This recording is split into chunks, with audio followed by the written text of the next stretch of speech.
మరుపాక గ్రామం. మా యాదవ్స్ అందరూ ఇక్కడ రావుకోతంలో చెట్టువారి కళ్ళాల దగ్గర ఈ మేకలు గొర్రెలు మేపుకుంటూ ఇక్కడికి వచ్చారు. అయితే వర్షం సడన్ గా అప్పుడే వర్షం రావటం, ఉరుములు రావటం, కొన్ని మేకలు గొర్రెలు ఈ చింత చెట్టు దగ్గర ఇక్కడే ఉంటే పిడుగు చలిపిడుగు లాంటిది ఏదో సడన్ గా పిడుగు పడిపోవడం వల్ల ఏడున్న మేకలు గొర్రెలు చనిపోయినాయి. అందులో మరుపాకాలు ఐదుగురు యాదవులు గొలవారి కేపీపీ అగ్రహారం అతను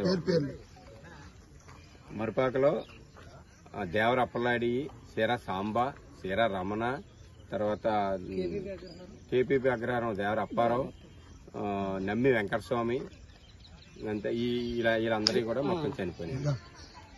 అంతే.